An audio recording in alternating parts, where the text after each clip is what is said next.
सुबह नींद खुलते ही सबसे पहले हमारी नज़र हमारे स्मार्टफोन पर जाती है। अलार्म बज रहा है इतने देर से, उसे हम बंद करते हैं, व्हाट्सएप चेक कर लेते हैं, इंस्टाग्राम पर नज़र चली जाती है तो रील भी एक आध बार हम स्क्रॉल कर ही लेते हैं।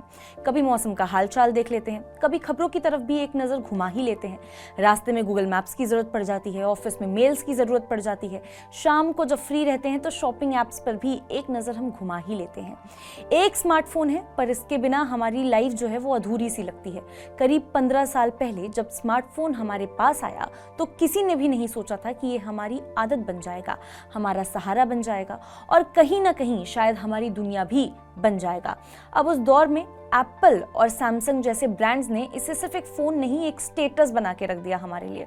और तब से आज तक हर साल इसका नया वर्जन आता है, आते गया, पहले भी आ रहा है, अभी भी आ रहा है और हम कुछ ना कुछ इसमें तलाशते रहते हैं। जैसे पहले तलाश रहे थे वैसे ही अभी भी हम नए फीचर्स इसमें ढूंढते रहते हैं। लेकिन अब टेक्नोलॉजी की जो गलियां हैं उसमें अजीब सी सरसराहट जो है वो उठ रही है। कुछ ऐसा बदलने जा रहा है जो शायद इस फ़ोन को हमारी उंगलियों से, हमारे लाइफ से छीन ले। और ये बदलाव किसी एक ऐप या किसी एक फीचर से नहीं हो रहा है, मैं आपको ये बता दूं, बल्कि पूरा का पूरा जो सिस्टम है उसकी जड़ें ये हिला देने वाला है। तो सवाल उठता है कि ऐसा क्या है?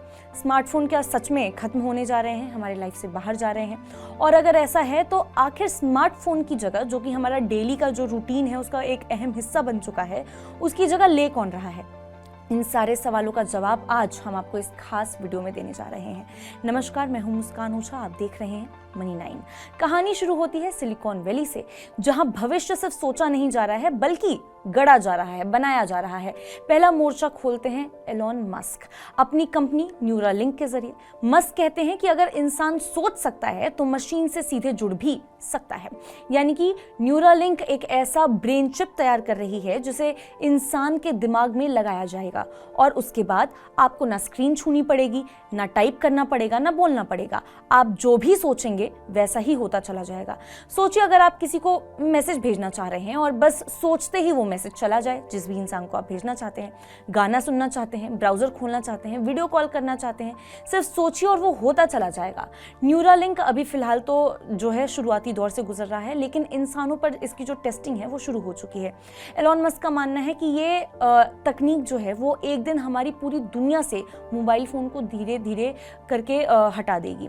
दूसरी तरफ मार्क जुकरबर्ग जो सोच रहे हैं कि आंखों से क्रांति लानी चाहिए। मेटा यानी फेसबुक के जो मालिक हैं अब अपना दाव AR यानी कि ऑगमेंटेड रियलिटी ग्लासेस पर लगा चुके हैं। ये ऐसे चश्मे होंगे जो आपकी आंखों के सामने ही डिजिटल दुनिया को लाके खड़ा कर देंगे। कोई नोटिफिकेशन आया, आपको देखने के लिए जेब से फोन निकालने की जरूरत ही नहीं पड़ेगी, वो आपकी आंखों के सामने तैरता हुआ नजर आएगा। रास्ता भूल जाते हैं, चश्मा देख लेंगे तो आपको पता चल जाएगा। कॉल आया है तो आंखों के सामने आंसर का बटन आ जाएगा। जुकरबर्ग का जो सपना है वो आने वाले 5 से 10 सालों में वो चाहते हैं कि ये जो चश्मा है वो इतना आम हो जाए जितना आज के लाइफ में, आज के टाइम पे हमारे पास जो स्मार्टफोन है वो जितना हमारे डे टू डे रूटीन का हिस्सा बन चुका है उतना ही आम ये चश्मा भी हो जाए। और इसके जरिए वो मेटावर्स को भी हकीकत बनाना चाहते हैं, यानी एक ऐसी आभासी दुनिया जहां आप वर्चुअली सब कुछ कर सके।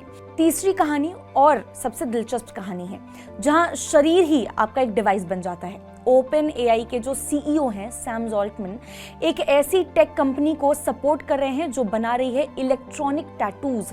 ये टैटू जो है वो असली नहीं होने वाले हैं बल्कि बेहद पतले डिजिटल सेंसर्स हैं जिन्हें आप अपनी त्वचा पर चिपका सकते हैं। इन्हें आपकी जो त्वचा है उस पर चिपकाया जाएगा और ये आपके शरीर से डेटा ले सकते हैं। कैसे डेटा जैसे कि heart rate, blood pressure, movement, जैसे कि भविष्य में आपके हेल्थ पे काफ़ी इसका मतलब इसके ज़रिए आप ध्यान रख सकते हैं। लेकिन भविष्य में शायद ये कॉल, मैसेज और इंटरनेट ब्राउजिंग जैसी चीज़ें जो हैं वो भी इसमें फीचर्स ऐड ऑन हो सकते हैं। मतलब ना सिर्फ फ़ोन जेब में रखने की ज़रूरत पड़ेगी बल्कि आपको घड़ी भी पहनने की ज़रूरत नहीं है। जो आजकल स्मार्ट वॉच आ रहे हैं जो ये सारे फीचर्स आपको देते हैं, आपका जो शरीर है वही आपका इंटरफेस बन जाएगा। लेकिन अब आते हैं उस टेक कंपनी पर जो इस रेस में तो दौड़ रही है पर शायद किसी दूसरे डायरेक्शन में दौड़ रही है। हम बात कर रहे हैं एप्पल की। एप्पल के जो CEO हैं टिम कुक आज भी मानते हैं कि स्मार्टफोन हमारे जीवन का सबसे मजबूत हिस्सा है। उनका कहना है कि हर साल आईफोन में छोटे छोटे बदलाव करके उसे बेहतर बनाना ही असली तकनीक है, क्योंकि आईफोन 16 में उन्होंने नए AI और AR फीचर्स जोड़े हैं, लेकिन उसका जो मूल ढांचा है वो वैसा ही है जैसे 15 साल पुराना था। यानी 15 साल पहले जब शुरू हुआ था तब जैसा था वो आज भी उसका जो मूल ढांचा है बिल्कुल वैसा ही है। कुक की ये सोच है कि स्मार्टफोन जो है वो कोई फैशन नहीं है, ये एक ज़रूरत बन चुका है। आज के टाइम पे शायद सबको इस चीज़ की ज़रूरत है और इसे इतनी आसानी से कोई नया गैजेट जो अभी अभी आया हो वो इसे इतने आसानी से रिप्लेस नहीं कर सकता। अब असली जो टकराव है वो ये है कि एक और तो लोग हैं जो भविष्य देख रहे हैं, किसी चिप का या फिर किसी चश्मे के थ्रू वो भविष्य सामने लाने की कोशिश कर रहे हैं, और दूसरी ओर एप्पल है जो अभी भी स्मार्टफोन की दुनिया को सबसे सटीक मानता है। तो क्या न्यूरालिंक, AR ग्लासेस और इलेक्ट्रॉनिक टैटूज मिलकर स्मार्टफोन का ये जो ताज है वो छीन लेंगे, या एप्पल जैसे ब्रांड धीरे धीरे इसे और भी ताकतवर बनाकर नए जमाने में टिकाए रखेंगे?